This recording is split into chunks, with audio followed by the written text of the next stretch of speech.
a lot about your agency as young people, about the clarity with which you have identified the issues covered in the report, and about basically your refusal to sit down and allow people to do all kinds of stuff to you without you activating that agency and resisting.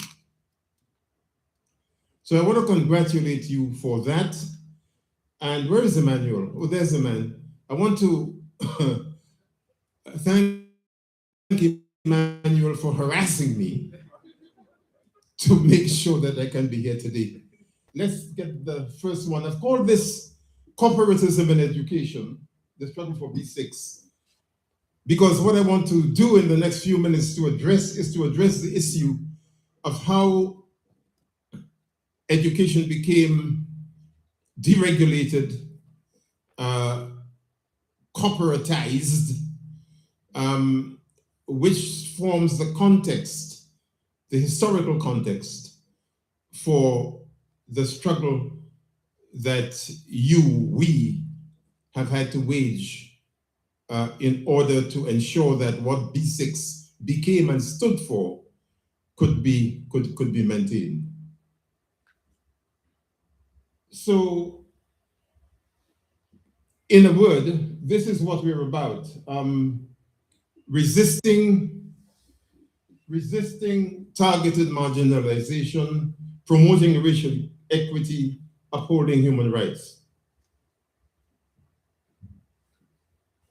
You've got this marvelous quote from Bell Hooks in the report, which I've reproduced here, because I believe it is so apt, basically sums up pretty much what you have been about.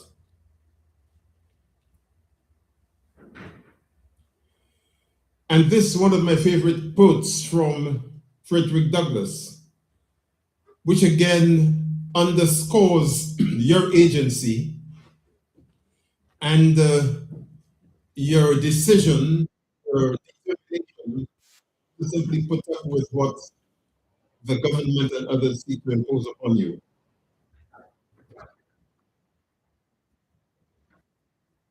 This is from something I wrote a little while ago. You would see later on what year that was.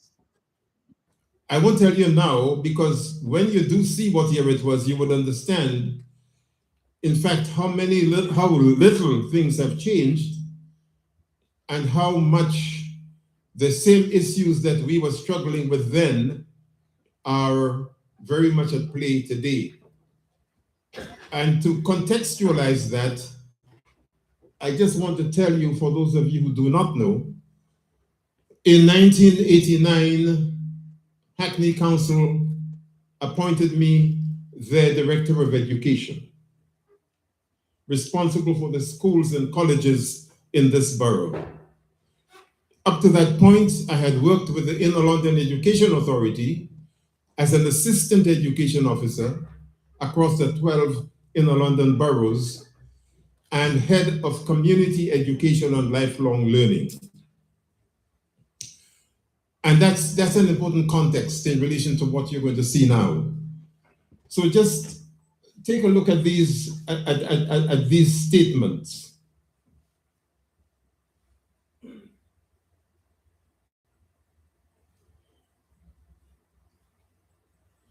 Ideological issues around purpose and function of education and schooling, the rights of the child,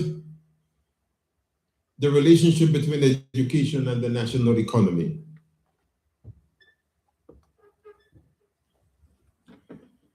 We have a responsibility to safeguard, extend hard-won rights,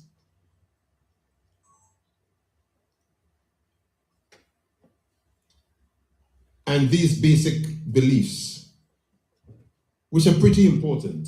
And I think, I would like to think that you could sign on to each and every one of them.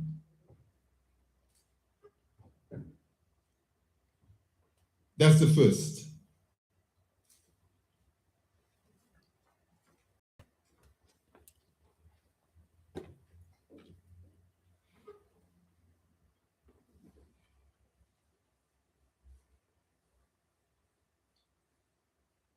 And to the second,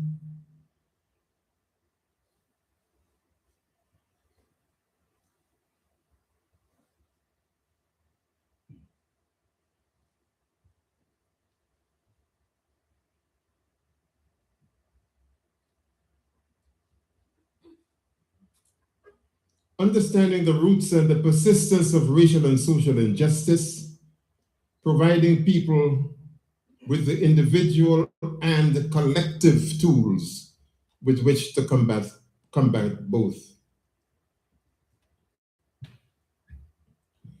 So that was part of a published essay that I wrote. There was this journal called New Blackfriars in Oxford, and they asked me to submit this article in November 1989, some months after I became the Director of Education in Hackney. And those principles that are adumbrated in what you've just read were basically what informed as a Director of Education in this borough. Having to struggle against the marginalization of Black and working class children, and that meant having a fight every week with the head teachers in Hackney schools at the time, many of whom actually believed that it was unreasonable to expect them to do better as school leaders and managers because they were working with white working class children from Pembury and the estate near Leabridge Road and so on, and children from the Caribbean, a great number of children from in the Turkish population, and of course refugees and asylum seekers. And it was important to stress to those head teachers that your concept of what you can expect from children determines what it is what you teach them and how you teach them. So if you limit your expectations and aspirations for them, then you put barriers in terms of your teaching, and you disallow the relationship between the quality of your teaching and the quality of children's learning. So that was a constant battle with the head teachers in Hackney schools, who were mainly white, although 57% of the school population were of Black and global majority children. Plus the fact, of course, that most of those white head teachers formed the view that because I was the only Black chief education officer in Britain, no other borough or city had the experience of having somebody like me before. It was impossible that A, I knew what I was about, B, I could do it, and C, that white parents would accept that I had the capacity to give their children a quality education. The racism was systemic, it was institutional, it was cultural. Okay, let's go on. So 1979, Margaret Thatcher, I'm sure some of you would have heard of her, becomes the Prime Minister. 1981, two major events happen. The massacre of 14 young people in that fire in New Cross, and later on that same year, 2 months later, March 1981, the biggest public demonstration and protest against racism and against police brutality, police overlooking of the murderous actions of white racists that there has been. And as I say to people, 1981 was a precursor of what was to happen in 1993 after Stephen Lawrence was murdered. Under Thatcher and since, there have been these ideological battles around issues to do with those things.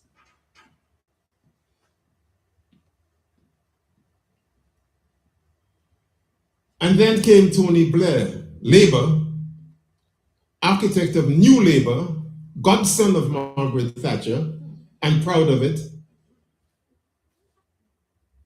And he built upon the foundations that she had laid. Remember, Margaret Thatcher said that there is no such thing as society. We all just groups of individuals pursuing our own individual interests. That was her philosophy. Her other philosophy, of course, was neoliberalism and making the market preeminent in all our relationships, social and economic. Blair built upon that with these characteristics of neoliberalism. I call it the Zimmer frame of capitalism, because neoliberalism was introduced at a time when capitalism was basically, if not dying, but on its knees. And it needed that neoliberal philosophy across the globe, not just in Britain, in order to ensure that capitalism was propped up and there could be no alternative.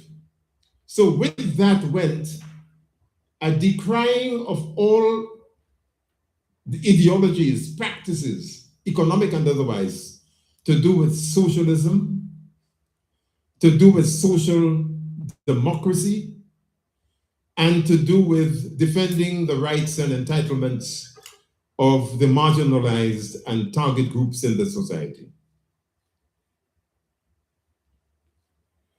And therefore, there was a need for a resistance to all of that. In our case, campaigning against the two-tier schooling system, with young Black people predominantly populating the lower tier, campaigning to get police out of schools. And those of you who are familiar with the child Q story would understand why that was so important and why it preoccupied people like myself throughout the 1980s and the 1990s. Could you go back to that last one for a minute?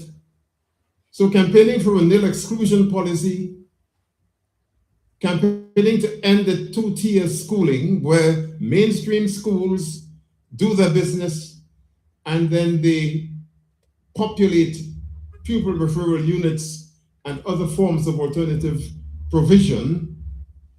When I talk about commodifying, what I mean is this: you will all know about MATs, multiple academy trusts.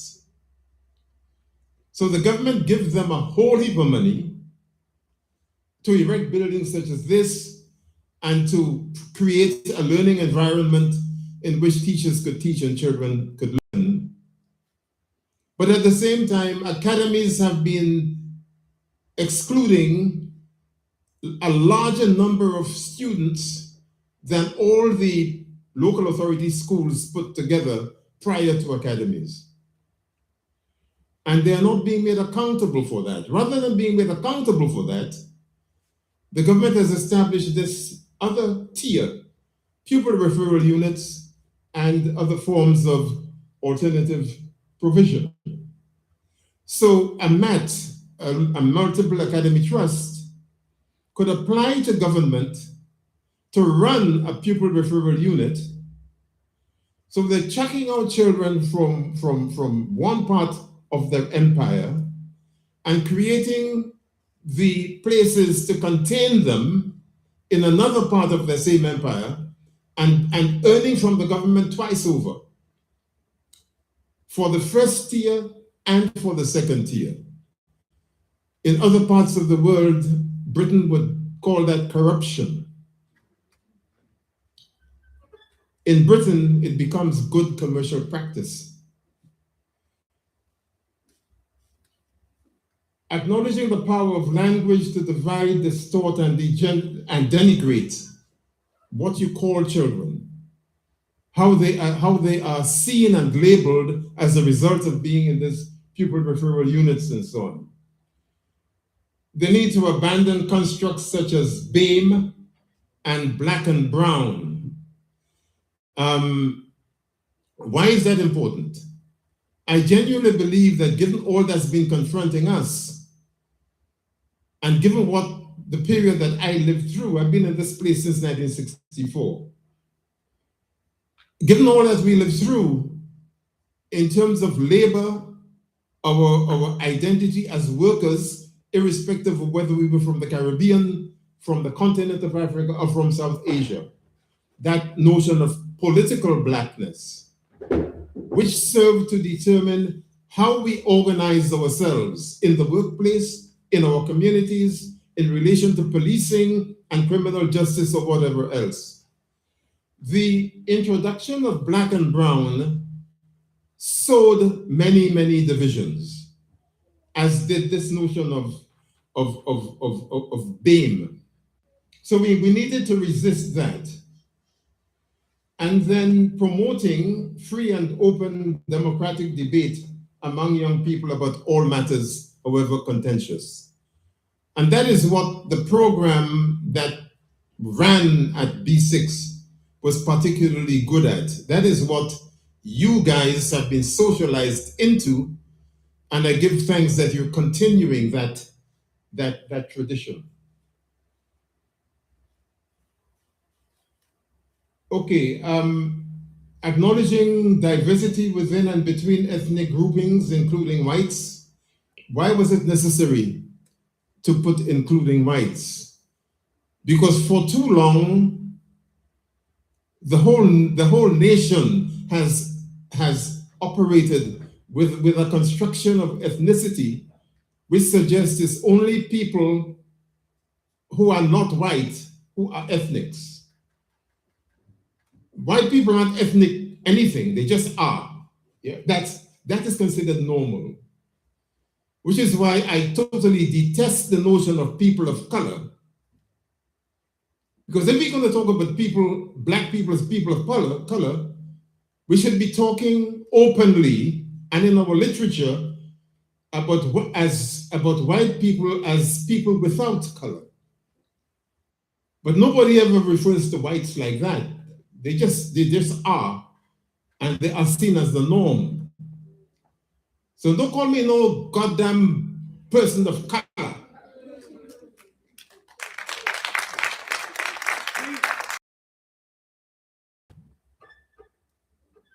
Frederick Douglass, that same quote that I gave earlier on. If there's no struggle, there's no progress. Power concedes nothing without a demand.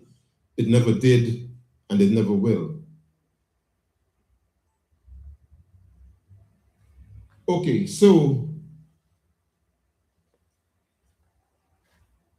I know you already subscribed to that, but I just want to flag it up as part of the resisting that is a central part of my theme today. Believe in the power of and participation in collective action to resist oppressive conduct, safeguard rights, and bring about change. In this respect, your BSix campaign has been and remains an exemplar. I salute you.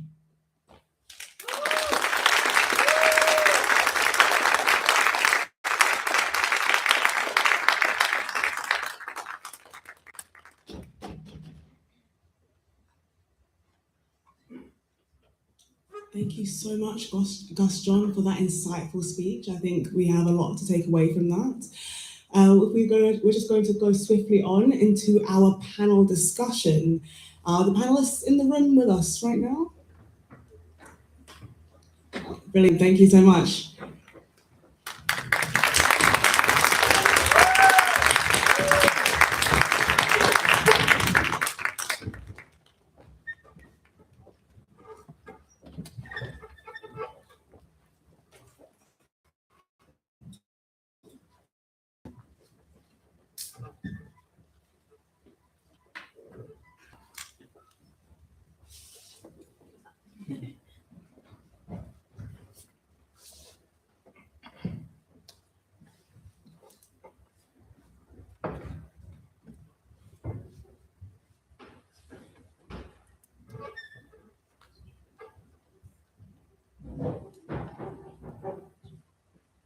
guys for being ghetto, but yeah.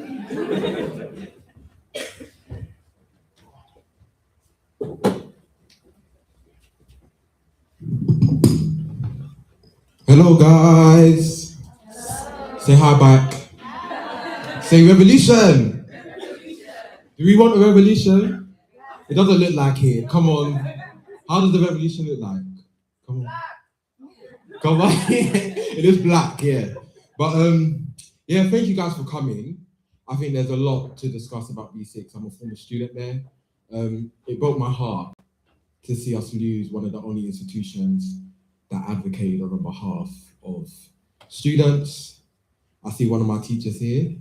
I wouldn't be sitting here if it wasn't for her. And I think she's just a testament of just like what perseverance and hard work looks like. And also, I just want to honor Lucy. Please, if you can, I'll say this publicly, no pictures, nothing. Please do not take pictures of her because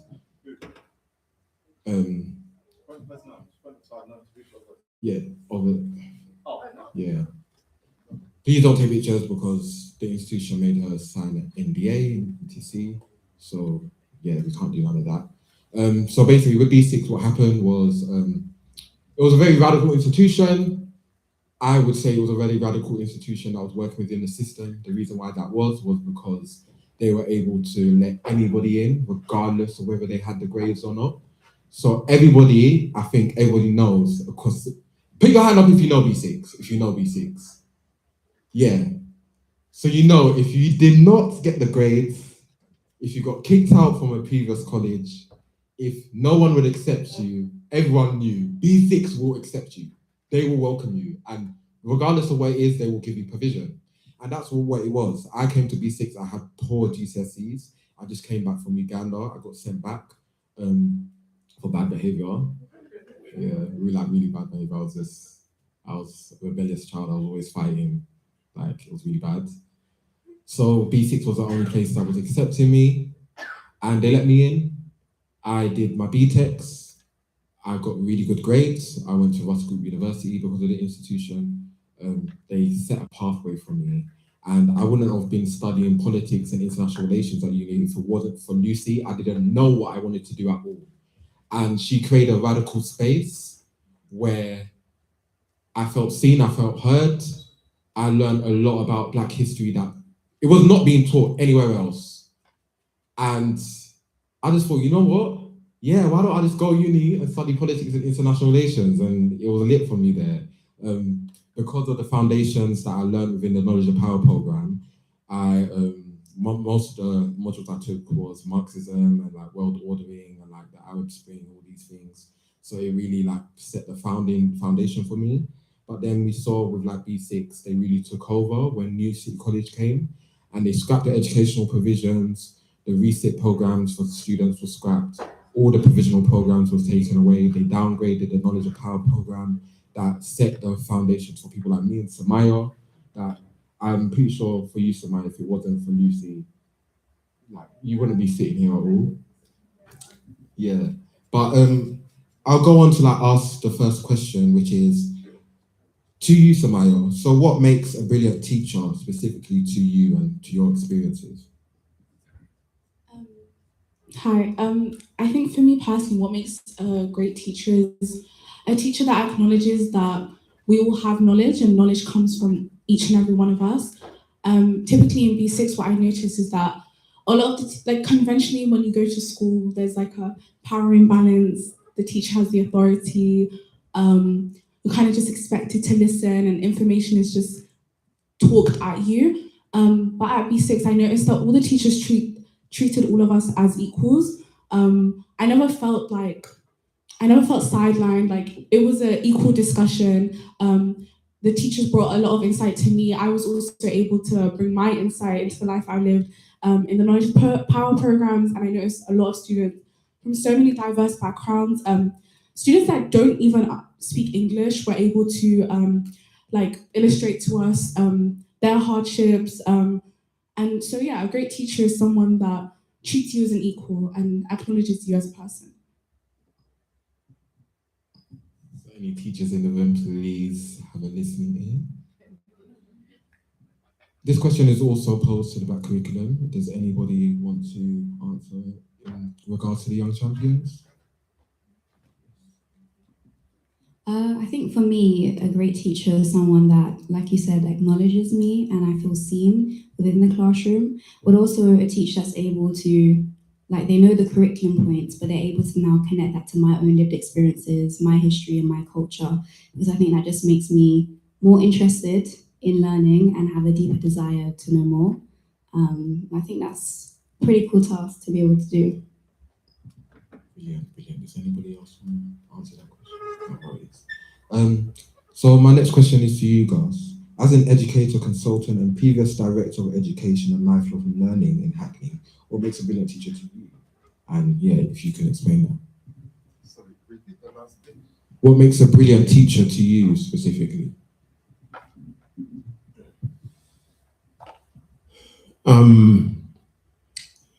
I suffered some pretty lousy teachers in my day.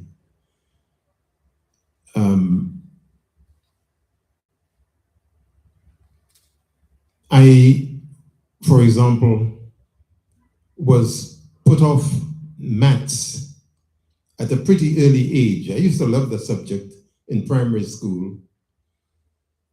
In secondary school, I was subjected to a monstrous fellow who didn't take responsibility for how lousy his own teaching was, but blamed us all. And I wasn't the only one in the class who was fed up, fearful of going to my maths classes because the man was a bully. He wasn't about facilitating your learning. You weren't allowed to not know and to ask for guidance so that you didn't get to know, including the basic principles on which you could build and learn. And what that taught me more than anything else is that teaching really isn't about the teacher. Teaching is about the student and what the teacher is facilitating that person to learn, including about how they learn best. If a teacher doesn't investigate, interrogate how a child learns best, because not all children learn in the same manner, then it means that they're failing to accommodate that child and build upon their particular skills and abilities. And nothing is worse than an arrogant teacher, because arrogance in that context equals ignorance. However good you think you might be at your subject, unless you're able to go to a learner with openness and compassion and a willingness to learn yourself about what the interaction between you and your student is teaching you, then frankly, you're just pretty useless. So it is how one cultivates the ability to teach and engage. Teaching is an encounter, an interaction between you and others. And it isn't about exchanging superior knowledge and pouring it into an empty vessel. There is something particularly interactive about it. And in order for that to happen, you've got to invest whoever it is you're teaching, A, with intelligence, in other words, accepting that whatever background they may come from, they are intelligent, they have things to share, so you're dealing with a model of knowledge exchange rather than knowledge transfer. And I believe that is pretty fundamental, irrespective of what subject you're teaching. Because if you're not able to leave the subject aside for a moment and concentrate on the quality of your interaction with this other human being, complex human being, who might be coming from all kinds of situations and environments to your classroom, then it means you're failing to engage at a level that gives the person sufficient confidence and the feeling that they're sufficiently respected in order to take you seriously. Thank you so much for that question, that answer. Yeah, that's something that was explored in the report. Once New City College came, there was a clamming down of the way teachers were teaching, and oftentimes each teacher had a specific way of teaching that was tailored to their specific student and their student body. And once New City College came, they had to subscribe the way of teaching students, which a lot of the teachers were rebelling against and fighting against. And that's what resulted in over 43 of them made redundancy. And in that redundancy, all of them had to sign NDAs. So the reason why that was they could not speak about anything what was happening after the aftermath of what happened with BSix. And that's the reason why all of them are not here now. Because if they was, they would be here. Like if they didn't sign that NDA, they would be here, but unfortunately they couldn't be. The only one that was here was the one that decided to rebel. So yeah, and she was like literally the leading like person that was rebelling the most, like until the last breath, like she was rebelling. So yeah, we just want to honor you. And yeah, my next question is to all the panelists. So it's often said it takes a village to raise a child. How important is this to consider when we refer to our institutions, since young people often spend a significant amount of time in school or academic institutions, and they spend less time at home, especially if their parents are working? So anybody want to take that question first? Sorry, guys. I think when you hear the proverb, it takes a village, oftentimes your mind goes first to family and then friends, and less so towards schools. But like you say, children spend, they say, roughly 20 to 25% of their childhood within schools. And so the school in itself has a responsibility and a duty of care towards its students. Schools for a lot of people are a haven and escape. Home for a lot of people is maybe a war zone for migrants and asylum seekers, or just for people who have family issues. You want to escape from that. And so when you are at school, like I say, teachers do need to be, they have a responsibility to rear and nurture children. So yeah, I just think when it comes to the proverb, it takes a village. We look to teachers to care for students. Yeah, just to build on what Tandy said, it's often said that schools are microcosms of society. So schools operate as mini societies, and societies are communities, contradictory to what Margaret Thatcher said. There is a such thing as a society. And when I was reading the report, there was a story that stuck out to me, and it was so bright. And it was about a young student who had just migrated. He was a refugee, and at the time he was studying for his A-levels. And unfortunately, he was having to deal with Home Office and writing right-to-stay letters whilst navigating, also studying, whilst also trying to find out where he was going to sleep and how he was going to find refuge in a country that was different to his. And his teachers just stepped in. They allowed him to study. They allowed him to take his A-levels, and they took that burden off and wrote letters to the Home Office for him.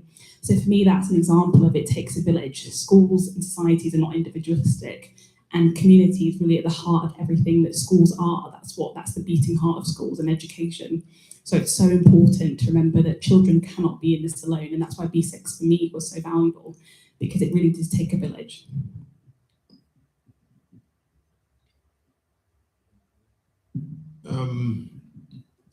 It's an interesting concept and a complex one for a whole number of reasons, and all that's been shared so far is clearly pretty important and pertinent. I mean, my take on this is, okay, so I should point out that by the time I came to this country, I had had my primary education in that glorious little part of God's earth called Grenada, and my secondary education similarly in Grenada and Trinidad. And looking at the education system within Caribbean societies, I can say that one can identify some features and characteristics that are fundamentally different to what I encountered in this country, and what my younger brother, the only one of my siblings who actually went to a school in England, encountered. And I have to say, I mean, you know, I don't want to patronize you guys, but I have to say that it was a particular blessing to me to have had those 19 years in Grenada before I came to Britain. It helped to define how I interacted with this place, what I found it necessary to do, and in terms of adapting to Britain, how I dealt with my neighbors, my peers, their parents, and so on. And we need to spend some time talking about that in terms of what constitutes the socialization that British-born children of the African diaspora have, and how you navigate that in the context of the environment in which you're being socialized. If you've got to constantly be aware of the way society sees you, to the extent that you could be minding your business going down the road and you could be targeted for stop and search and what have you, then that becomes part of your existential reality, and you've got to deal with that. The extent to which you're assisted in dealing with that by others in your own home, in your own peer group, the parents of your peers, etc., becomes quite important. So the village raising the child is the notion that upon the shoulders of people who, as you say, are not necessarily your own relatives, there is a responsibility for the welfare of each young person, because each young person could be your young person. And until such time that we make sure that all our children are leading purposeful lives and have some sense of direction and purpose, and not just existing from one day to the next, we could never be sure that our other people's children won't see our kids as a target for whatever else it may be. So it's a question of collective responsibility that embraces and externalizes the common values that we share and our responsibility for one another and one another's welfare. Thank you so much for that answer. Thank you. You talk about responsibility, right? I think that's very important. And throughout this process, it made me really look at the council with a lot of bitterness, because none of the Labour councillors showed up. Labour did not show up at all. I mean, are we shocked? I guess no. Yeah. The only people that showed up, shocking enough, was the Green Party. I never encountered them until they showed up. But can we talk about, like, what is that Hackney Council's play and role to do with, like, this notion of, like, it takes a village to raise a child? So, sorry, what does it take? What is it, like, Hackney Council's role in this notion of it takes a village to raise a child? Because people did elect them in. And as someone that is former Director of Education and Lifelong Learning, what are your views on this, like, Hackney Council's position with BSix and so forth? This is one of those "how long have you got" questions.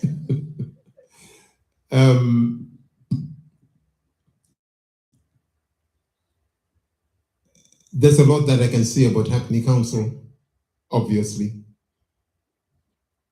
But I can generalize that to talk about elected representatives, irrespective of which council it is.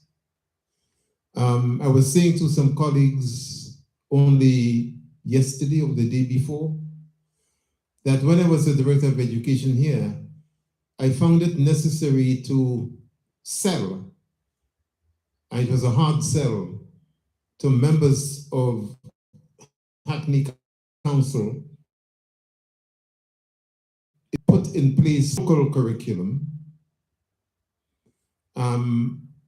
in addition to side by side with the national curriculum we were all expected to deliver. And why was that important?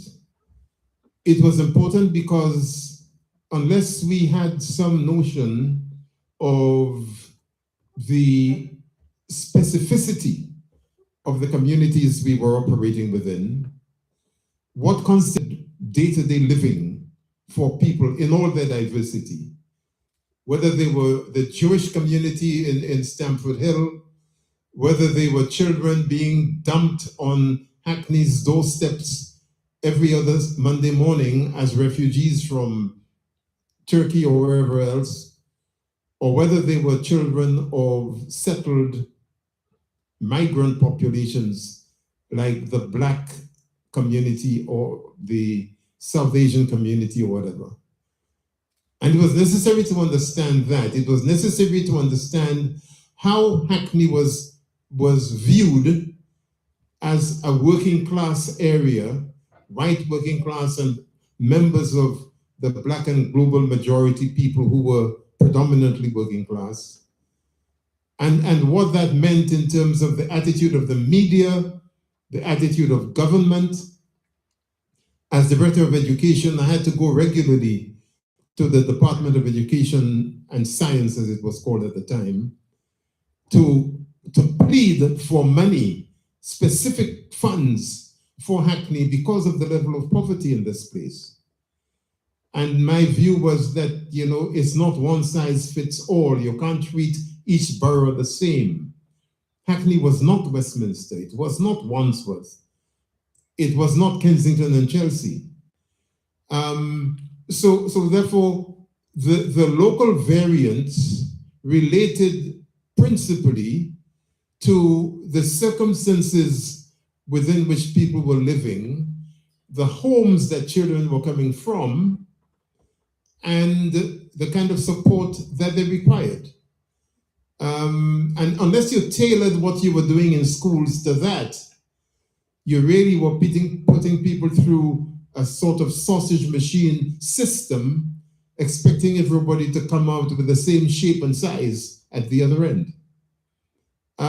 So in terms of BSix and Hackney, what I would say is this: it is good that in spite of all that she was going through herself, Diane Abbott stood foursquare with yourselves.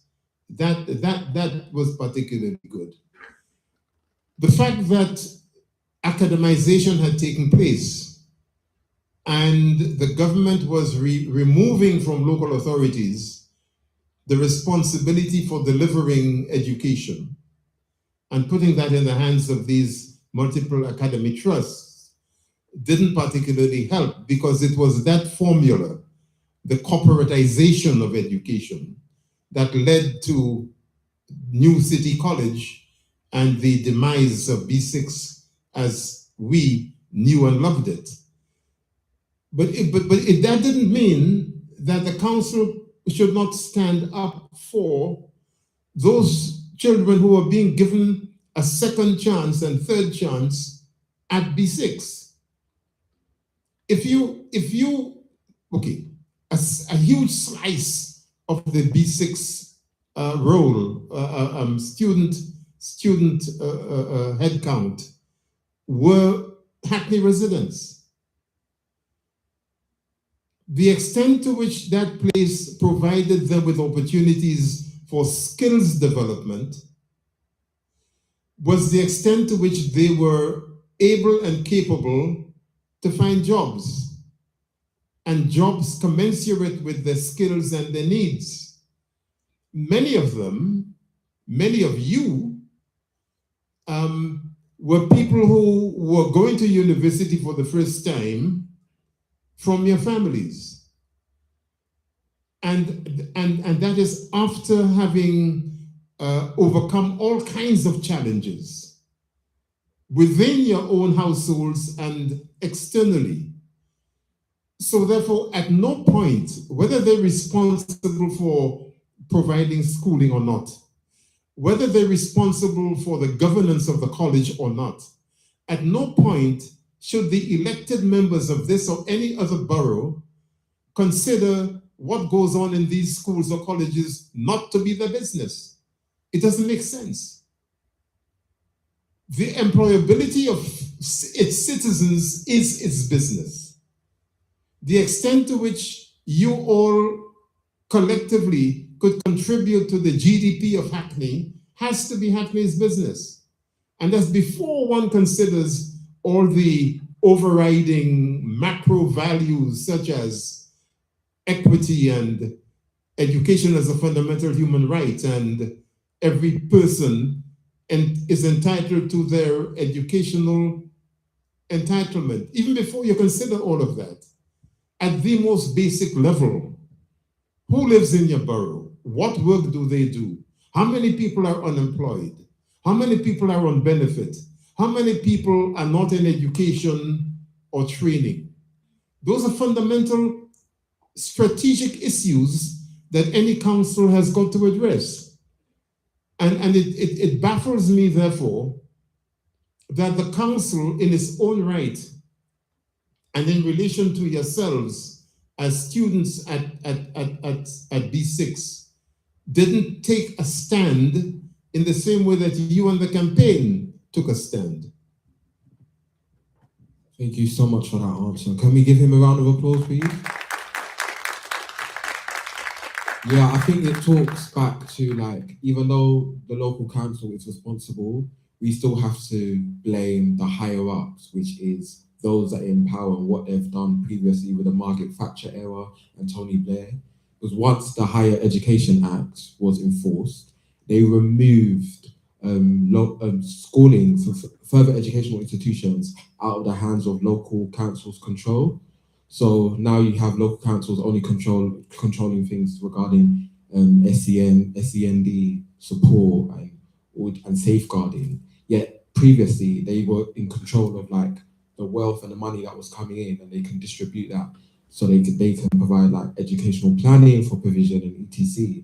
So the Higher Educational Act, if it wasn't for that act, it wouldn't have led to what was happening at BSix College and the overall corporatization of academia and schooling and education as a whole is part of the issue as well, which is the main issue. But my next question is to the Black curriculum.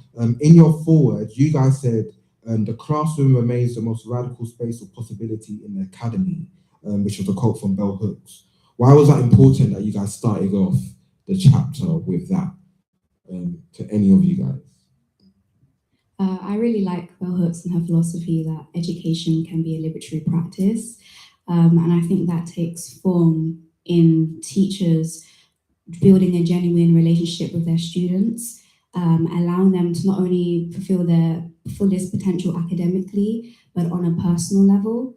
And I wanted that to be in people's minds as they read the report, so they can understand just how much BSix College students had been shorthanded with the whole corporatization of the college at the moment, and the fact that teachers are actively, or not actively, but are currently losing their freedom to be creative, to attend to the needs of the individual students within their class.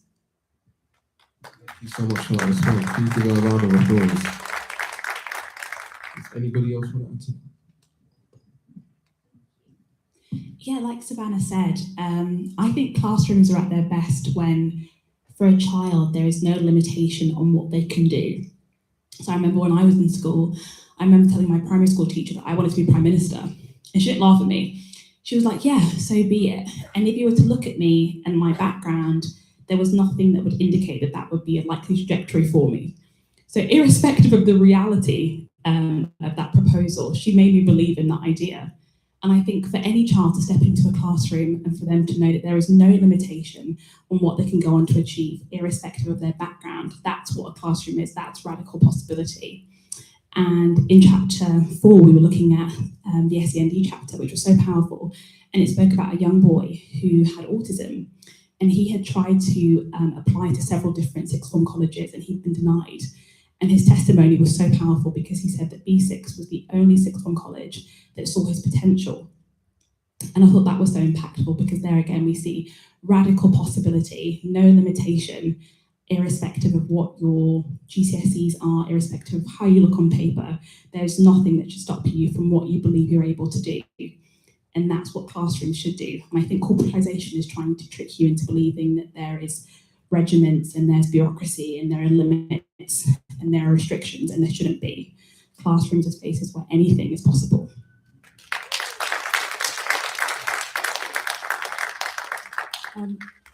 Just to follow on to that, and kind of leaning on what Tani said earlier about children spend almost a quarter of their lives in the classroom. If you spend so much time in school, it has to be a place which interests you and challenges you. So education has to be radical, or else children won't be engaged in what they're doing. And really, that should be priority.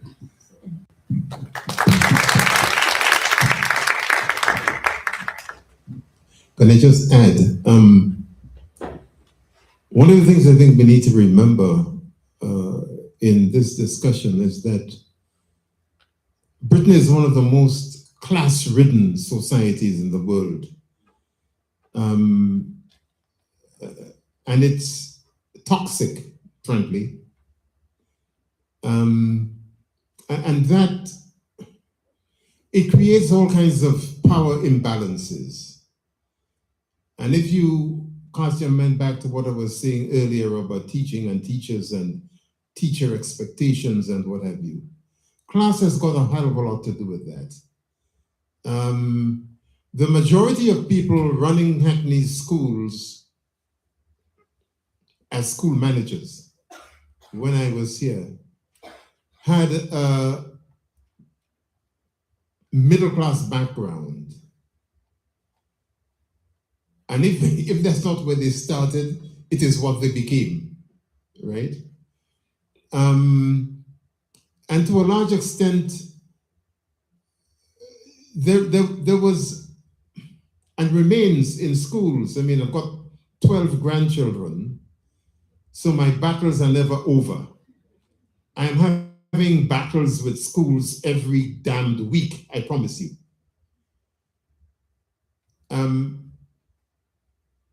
There are always issues to do with how people's class and the class interests and aspirations frame their expectations of others, their conduct towards others.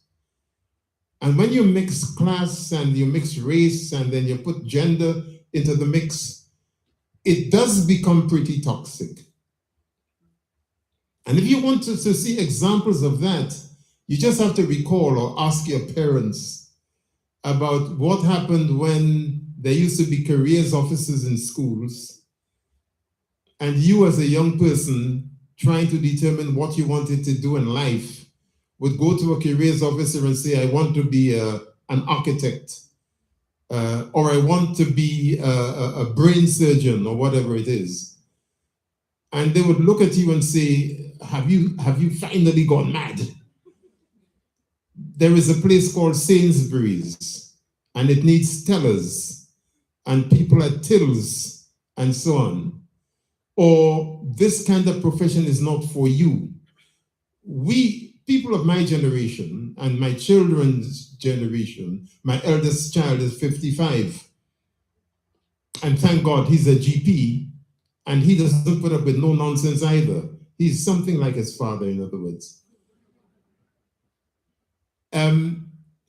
The blockages, the barriers that were put in people's way, not because they did not have the ability to do any of those things, but because teachers determined that it was not the kind of thing that they should be aspiring to. because they were black working class, because their parents were not literate or whatever it is. My father was totally functionally illiterate. My mother just a bit better. But although they grew up in that little village in Concord in Grenada, and they grew yams and they kept cows and so on and so forth, it never occurred to them that any of the children couldn't become whatever it is that they wanted to be. And my primary teachers shared those aspirations and encouraged us to have those ambitions.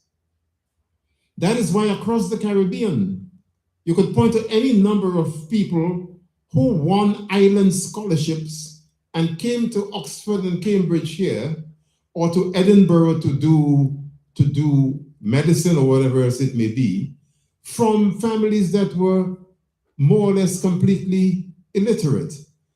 So I think we need to remember the part that class plays in that, and how class intersects with race to disadvantage, discriminate against, put up barriers for Black young people. Let us acknowledge with thanks the presence of our dear Diane Abbott MP. Welcome, Diane. Thank you so much. Thank you so much. And obviously, Diane Abbott, thank you. We love you. And yeah, my next question is because unfortunately, guys, the migrant student that was supposed to be on this panel couldn't make it today. But on behalf of her, we have Samaya, who's going to speak on behalf of her experience about what happened to her specifically, because I think that is a crucial thing within the report that we captured. And when I read that, and I was so furious when I had a conversation with her and I was collecting the data and hearing her experiences of how they treated her. It was nothing to like how the experience was for me when I was there. And to see the contrast and the differences and what happened after it was sick. So my question to you, Samaya, is in the report, the experience of migrant asylum seeking students are explored extensively. As the friend of a migrant student, how was her experiences in the institution and in New City College? What was the contrast and the differences? And yeah, because also there were more migrant students as well within your class as well. So if you can talk to me about that, talk to the audience about that. Yeah, so regretfully my friend couldn't make it, but so she was in the process of citizenship in the UK and she has every right to be here. She had her GCSEs here. She's from Sweden, and I'm not too sure what she told you and what I can say, but in terms of like my experience, what I observed, once our teachers were made redundant, BSix kind of like lost its soul. There was no place that you could really go to for help. The person that we used to go to, like safeguarding, and if we had any issues, they had like this great big office, and you could go visit him. And they then changed his room to like a small cupboard, and in replace of him, they put computers and people at desks, and they weren't very helpful. And yeah, I guess she was threatened with not being able to stay in the UK, and none of the teachers at NCC were very like willing to listen. They kept standing, because I'm also in a similar boat. I'm also in the process of getting my citizenship. That's a different story. There was like nowhere I could go for help, and the only person that was willing to like fight for me was Lucy. And I also know that Lucy had helped other students find places in which they can get their citizenship, which shows that prior to NCC, there was a real community, people willing to fight.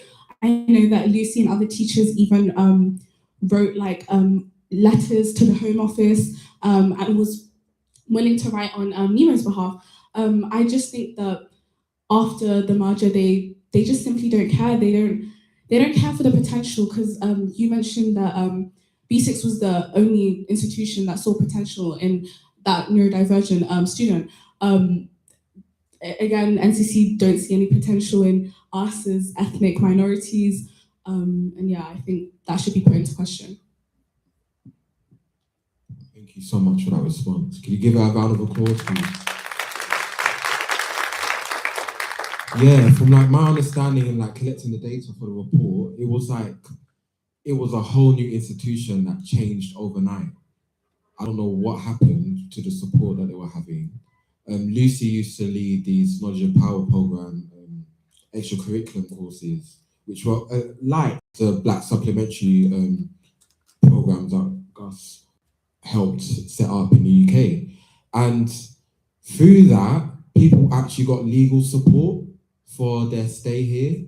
But obviously, once New City College came, all of these things were scrapped gradually, where it just became non-existent. So in the report as well, it's really detailed an experience where the students, there was a Palestinian student that came, and he was trying to get his family to come over, as well with finalizing his stay here.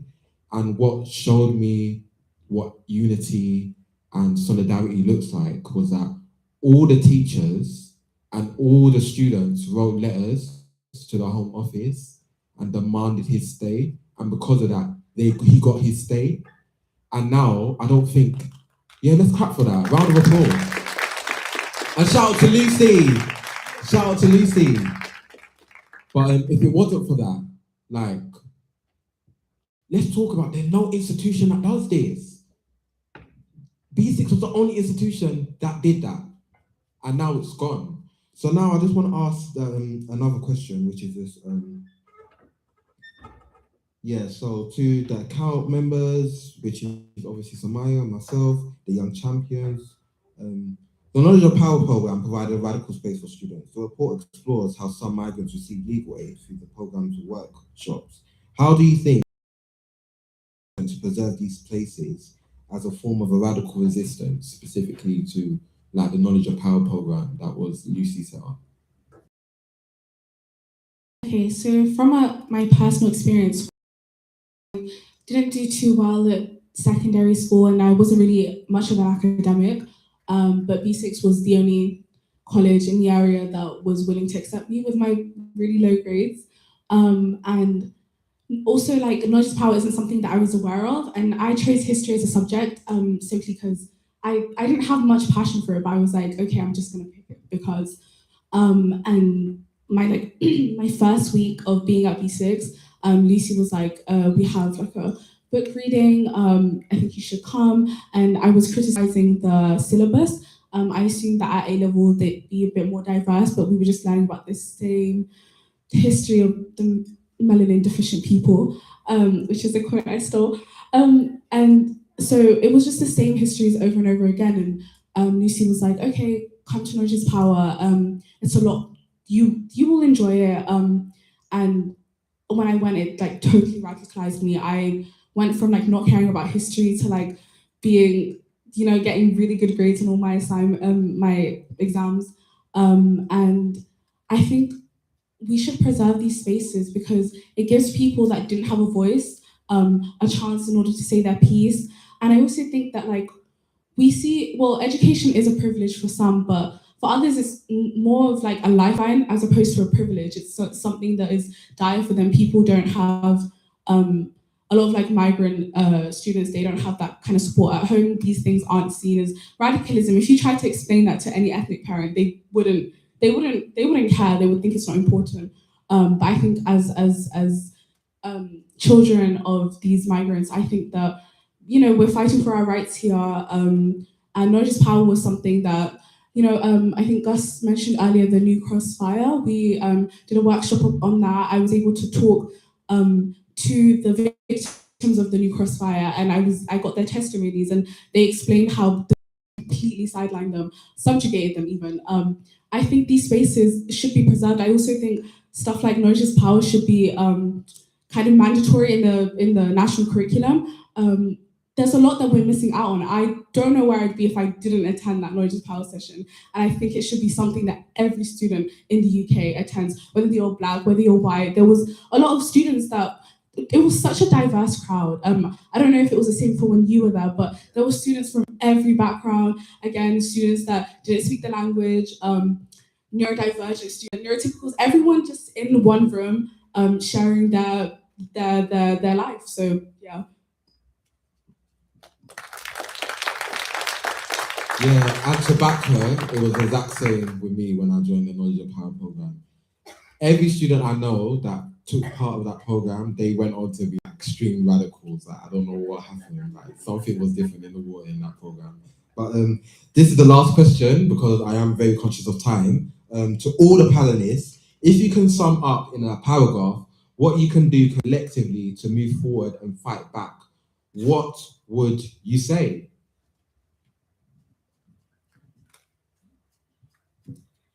There are several things, but the key thing is that, as we know, a lot of the issues that are happening in education right now are systemic, and they're deeply systemic and deeply entrenched. So for me and my community, I would love to work towards a coordinated effort to amend legislation, because there were two key pieces of legislation that were introduced in the 90s that have gone on to cause severe harm to our communities, which was the 1992 Further Education Act and the 1993 Further Education Act, and the report goes into more detail on both of them. But the consequence of that was that we turned schools into corporate machines, and education cannot be corporatized, because the goal is not to maximize profit. The goal is to equip children with a sense of their identity and pride about their culture and their sense of belonging. So there are several key things we need to do in terms of amending that legislation to reverse the impact that it's had on our children and our communities. And therefore, that's something that I would love to work towards doing and love to encourage Parliament and key interest in the fact that these issues cannot just be fixed. They're structural, they're deeply structural, and they're very much embedded into our systems. So I'd love to amend that legislation and kind of turn the tide back on private equity and privatization, because it has proved completely ineffective for our education system.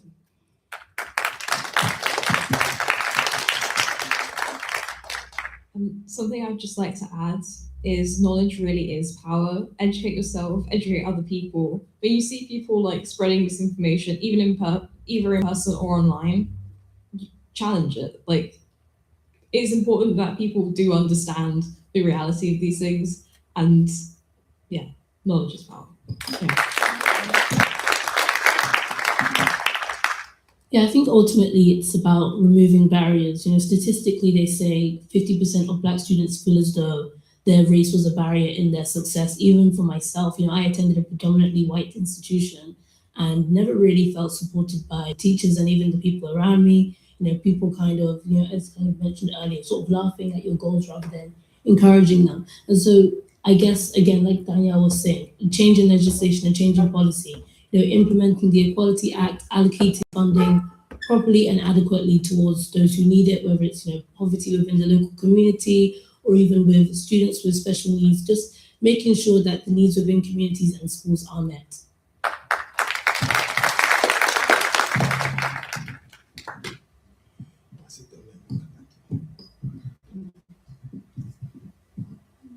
Yeah, I also agree. I think education is key. I also feel like as you know, as British people, we have a sense of political apathy because nothing is changing. But I think we need to stop thinking that way and remember that it takes one person to change everything.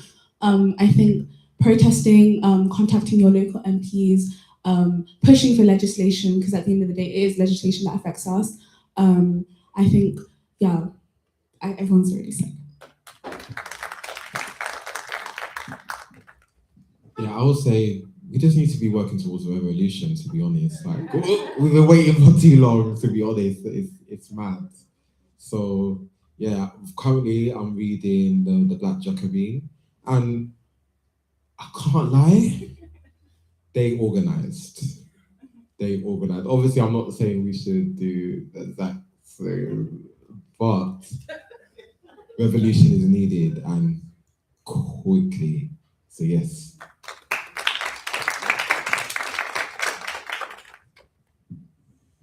It's a very important question, and I want to just wind up by saying two or three things. First of all,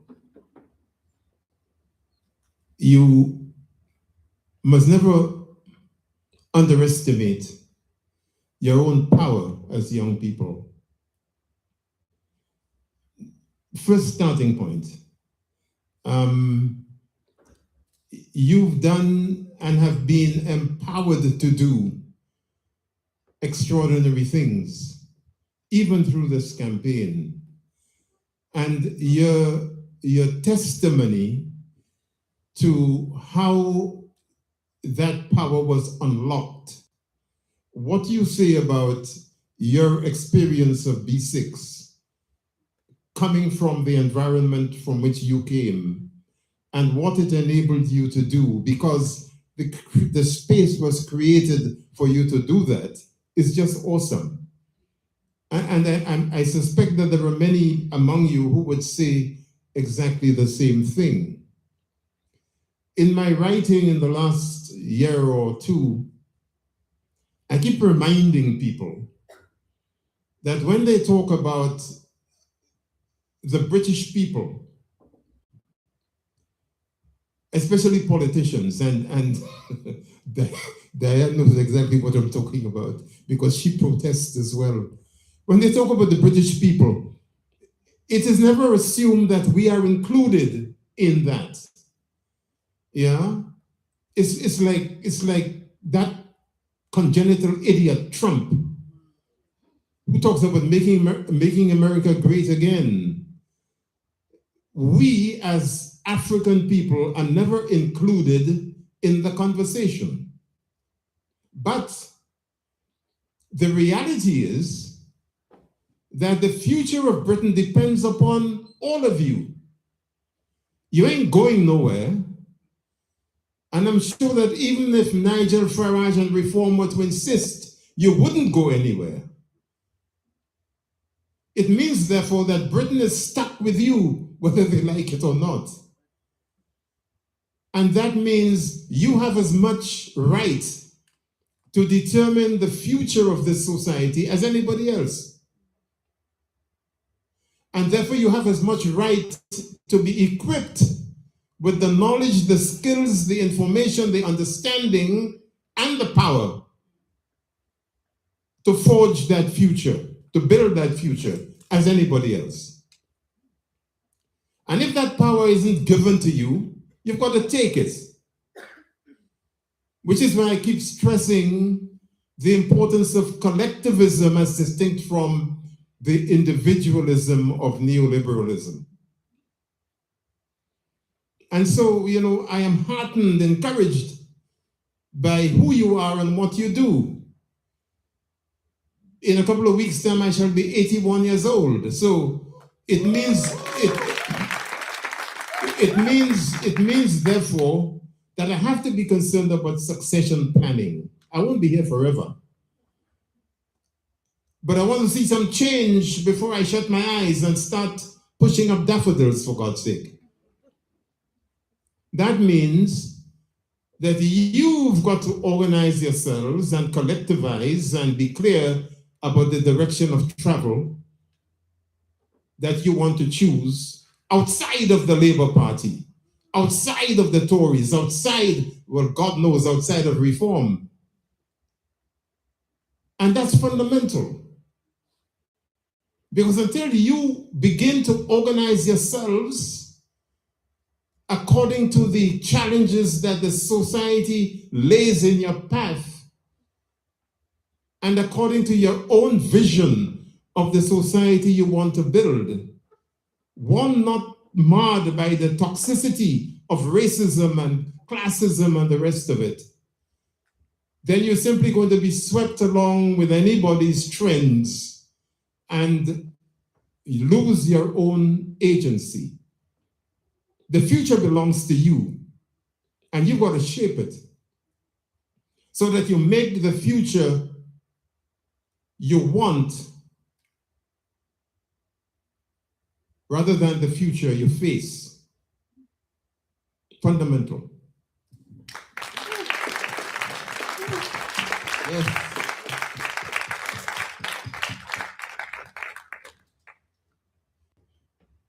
Thank you, guys. Another round of applause while we wait.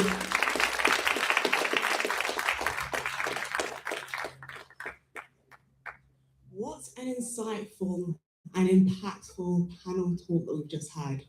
I think actually they deserve one more round of applause, guys, because it was just so great. Well done, guys. So now moving swiftly on, we're going to now actually pass and allow the floor to Diane Abbott. So please, can we all give a very warm welcome to her.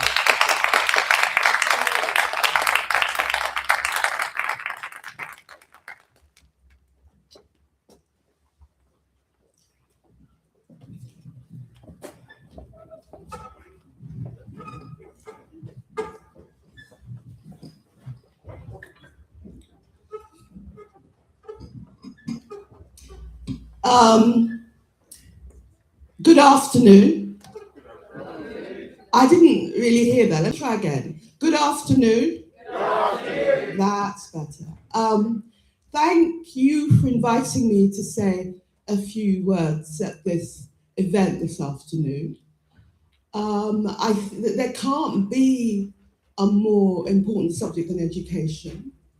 And I think it was very important to hear about the good work that BSix did. The first thing I wanted to say is this whole discussion is taking place in a context where racism is, if not going backwards, it's not getting worse, it's certainly, as it were, stalled. And I'm talking internationally, not just in Britain or Europe. They have Donald Trump, who really is the most racist American president of my lifetime. He talks about Somalians, for instance. He talks about Somalians as garbage, talks about them publicly as garbage. Where's that to talk about citizens of a sovereign country? He has immigration officers of America's big cities picking people up if they look like immigrants. In other words, if they're black or they look Hispanic, putting them in detention and deporting them. No due process. They just pick you up, put you in a cell of some kind, and deport you. So it's almost as if people of color are frightened to be out in the street. So you have Donald Trump in the United States. You have in Europe, you've seen a rise of neo-fascist parties. And here in Britain, we've seen the rise of reform. Now, some of you might think that Nigel Farage is a bit of a joke, and he is a bit of a joke, but they are currently leading the opinion polls. And make no mistake, if reform actually won a general election and Nigel Farage became our Prime Minister, it would be a very frightening time for people that look like me and a lot of you. And he has promised, if he was in government, to replicate the immigration policies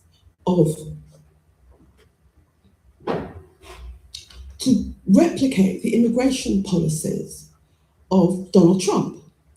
So we are living in times where there is a lot to be alarmed of. So that's the context which we're having this discussion. But there cannot be, as I said right at the beginning, there cannot be a more key subject than the subject of education.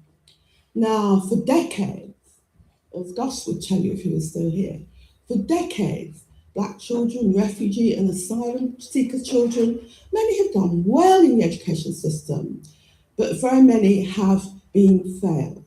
Failed because they didn't get the support, failed because they didn't get the understanding, failed because people didn't believe in them.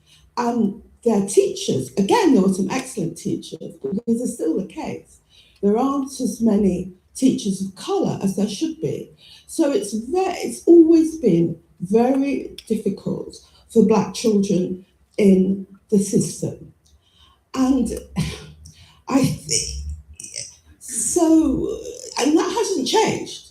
You might see more Black people in positions, but the fundamental challenges faced by Black children within the education system haven't really altered.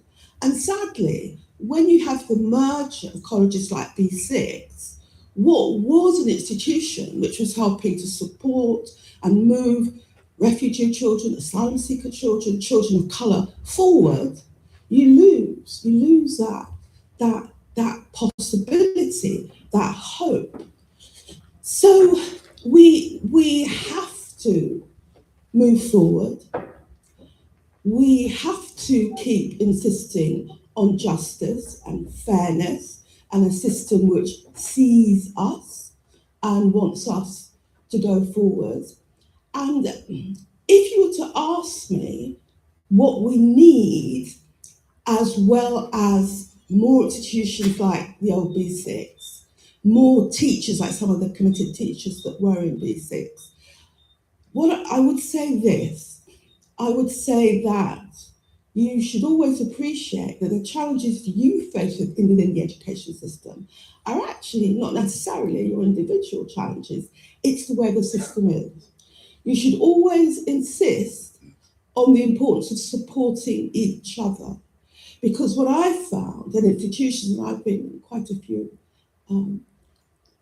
institutions in the past few years, the House of Commons and Parliament, which is largely white still, I've found too many people of colour in institutions don't support each other.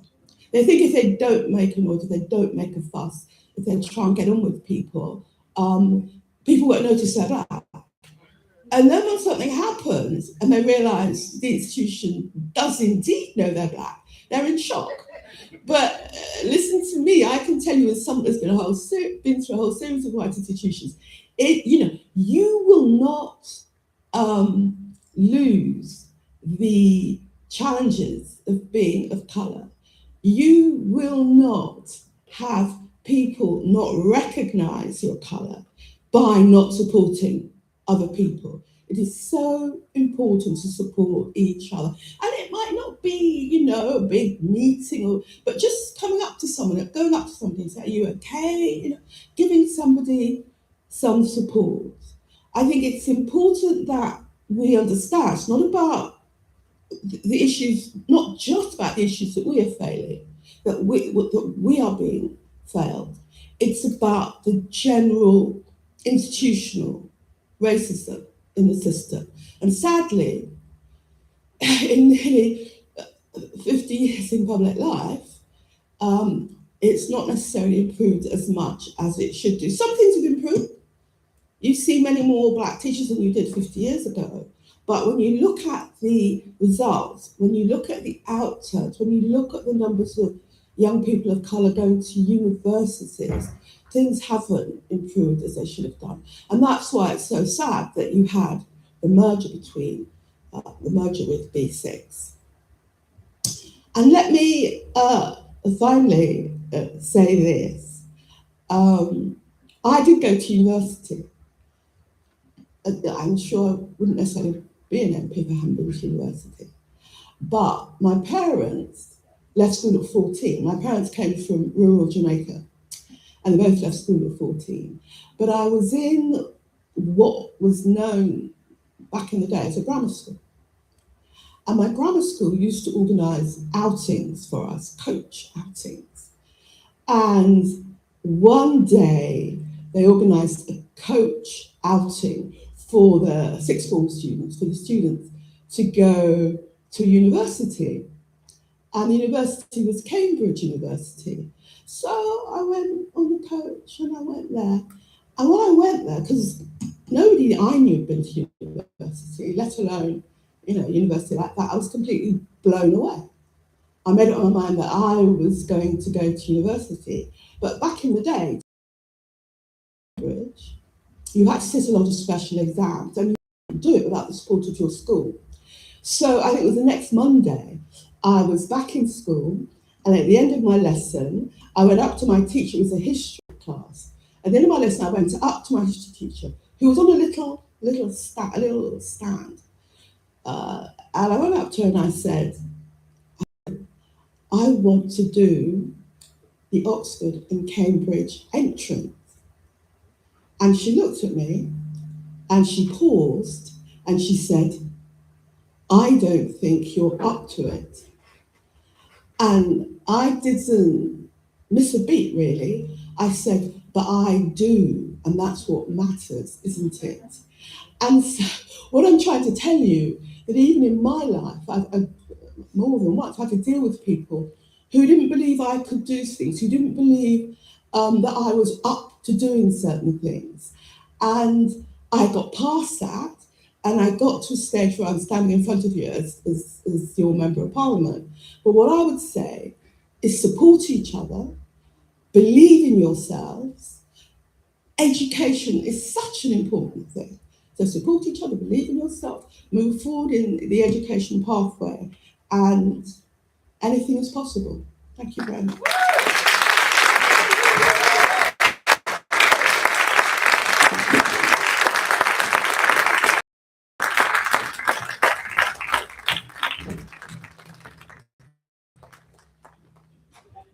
Wow, wow, wow, wow. What an impactful, and I think a speech that a lot of us in the room would be able to also relate to, especially as I'm looking around.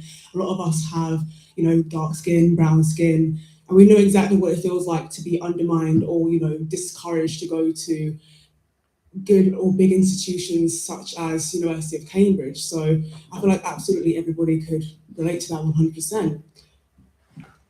So now we are going to swiftly move on to the breakout rooms. So it's very simple. We're going to have two rooms. One is going to be regarding community mobilization, and the other is going to be regarding policy recommendations. And in these different rooms, one of the rooms is going to be here. For example, with community mobilization, this breakout room focuses on developing practical strategies for community mobilization in response to the BSix merger, which I'm sure we're all very aware of by now. Participants will identify key stakeholders, map collective power, and design actionable steps to advocate for accountability and, of course, community-centered education in Hackney. And for policy recommendations, just to quickly go through it, this breakout room invites participants to critically workshop together the report's policy recommendations alongside the public responses shared at the launch event. So together we will be able to explore how community voices can shape and of course strengthen and then mobilize these proposals into actionable demands for education justice in Hackney. So if we're going to do this, I'm going to kindly ask for everybody to somewhat evenly divide yourselves so that we can actualize these breakout rooms and properly analyze the policy paper. Just might need to wait.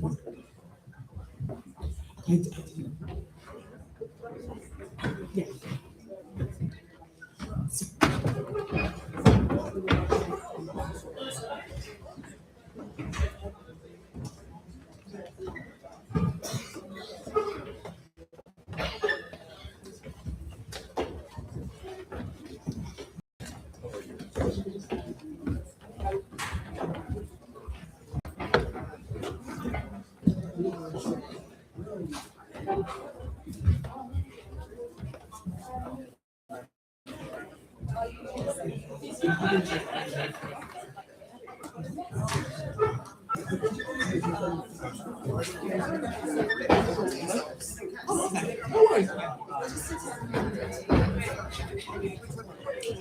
So everyone going to the policy recommendations, if you are happy to move, this lovely lady is going to direct you to that room. Yeah, the policy recommendations breakout room that me and Felipe will be leading will be just outside. We've set up a big circle with lots of chairs, so if you guys would like to come and listen to that, then you can.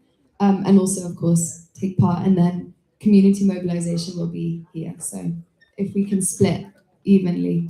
Thank you.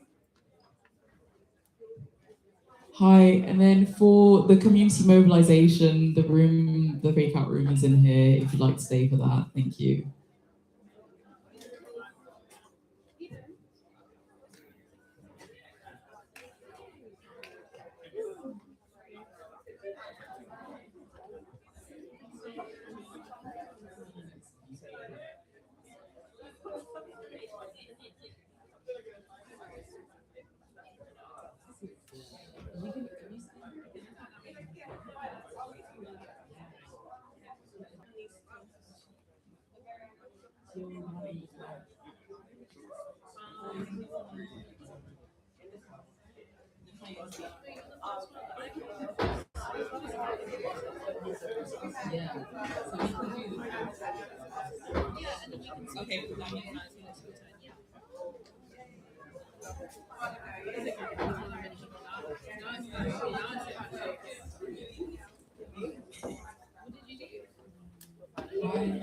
Why does it look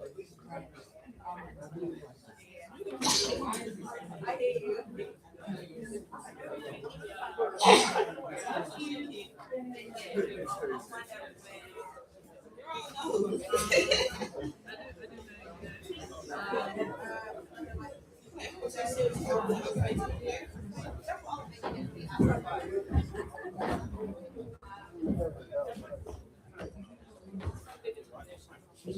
wait like 5 minutes? No, they go into a breakout.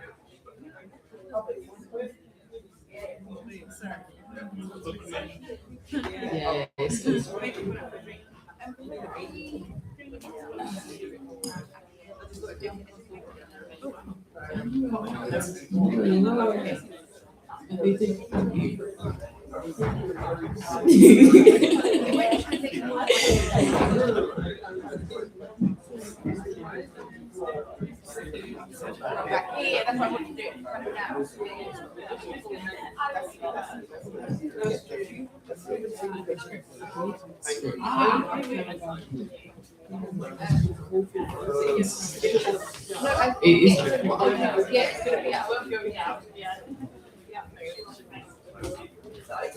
I just forgot you actually just reminded me that's one of my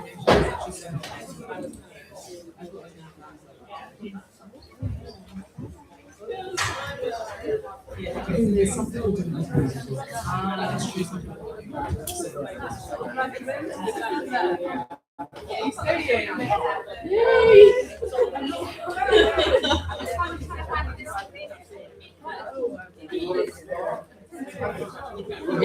I'm sorry.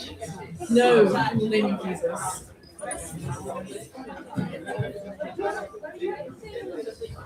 Hi guys, if we want to start taking our seats, if we're going to be in this breakout room.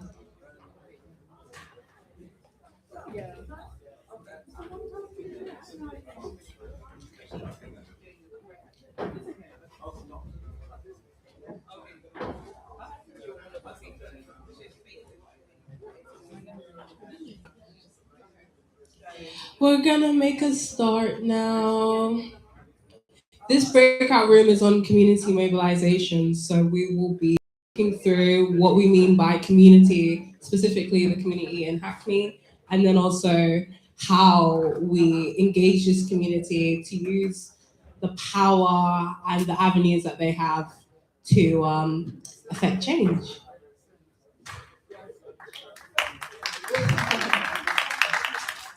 So we'll start with introducing ourselves. We are Young Champions working with the Black curriculum, within the Black curriculum, and we basically support at events like these. We manage our own policy initiatives, and you'll see us on social media as well. My name is Aberi. I co-lead the International Policy Reach stream with my colleague Savannah. And right now we're working on a program across cultural borders, international program that hopefully will engage 15 young students in conversations and discussions about the global Black identity and the differences between themselves. And now I can pass on to Johan. Hi everyone, I'm Johan and I'm also a Young Champion. I currently am a part of a huge research team that blends 3 teams together. We're currently looking at ethnic minority attainment and engagement in Key Stage 4 and Key Stage 5, and we're planning to just connect with schools and any educators and people who experience education to try and research and kind of find out what's actually going on in 2026. And I'll pass on to you. Hello everyone, I'm Grace. I'm also part of the Young Champions program. I'm co-leading on the Youth Empowerment and Advocacy stream. Our work literally is all about engaging young people culturally, professionally, and academically, not just preparing them for life right now, but for future in the world that we live in today? Hi, I'm Aminata. I'm one of the research and infographics officers at the Black Curriculum, and I'm currently working on public policy advocacy with Tandy over here. So we're basically just about getting the message out and going into schools. We're also part of that massive research group. Yeah.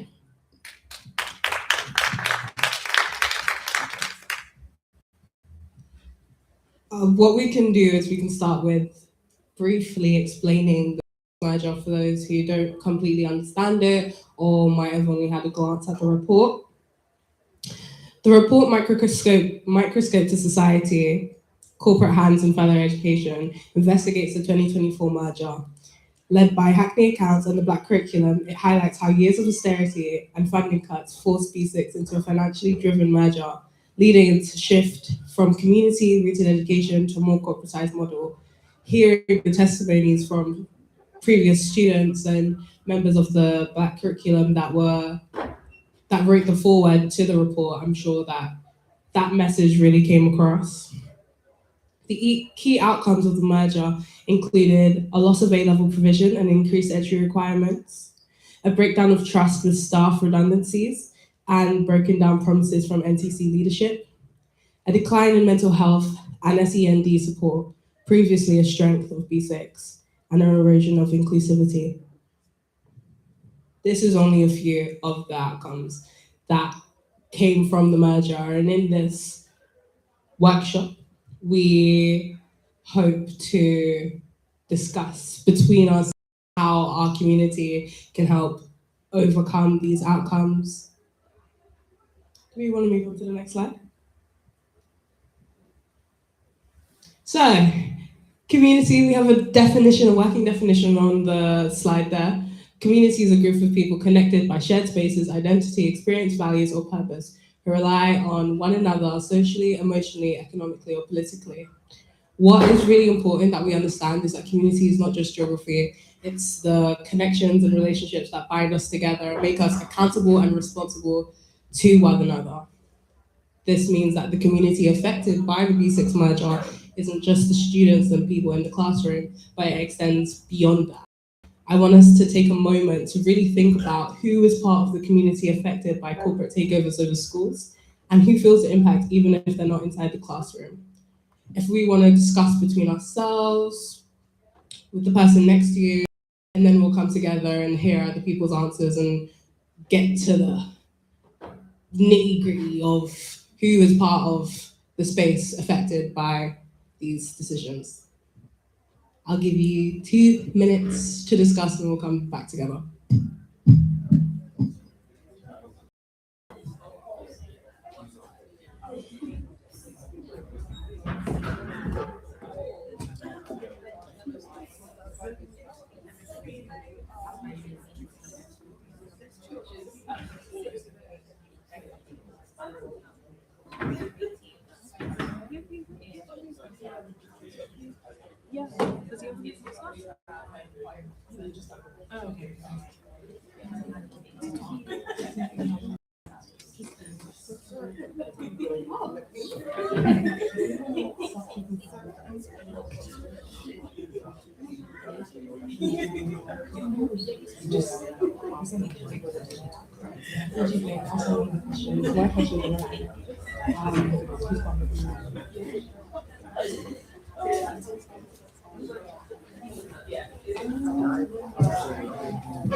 And my husband said, so we're still got so within that community with the teacher. I do a lot of in school where I'm now for education parents. So we set up this big development in school and as you say, answer to your question, BSix, my connection to BSix was that's giving me another really thing that we went to BSix. Now I understand. Again, yeah, it's great. It's us sitting and I said, that makes sense. And it's a bigger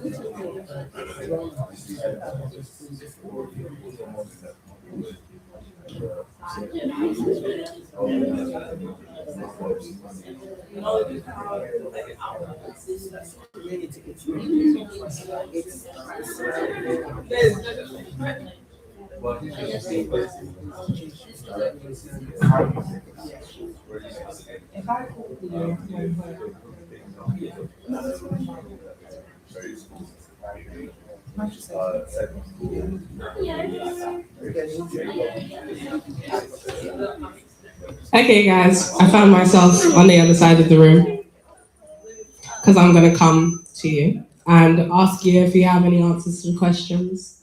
Why don't we start with who's part of the community affected by corporate takeovers of schools and colleges? Do we have any thoughts, any ideas? Is there anybody that's really taken with this question that would like to share some light on it?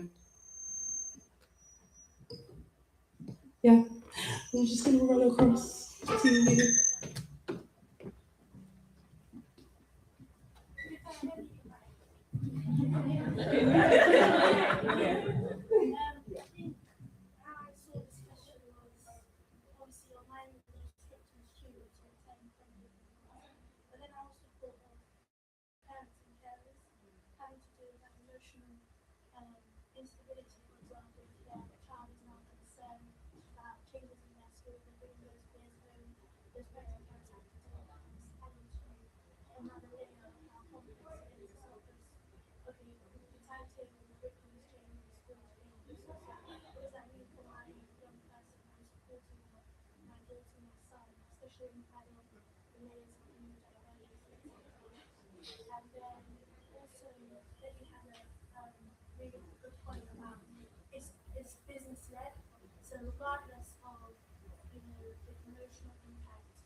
So I think that's really interesting how not just the students in the classroom, but also the wider family and those that aren't in those wider families, but maybe in care systems, those people in the care homes or foster siblings will also have to deal with the impacts of mergers and school takeovers in corporate hands into industry.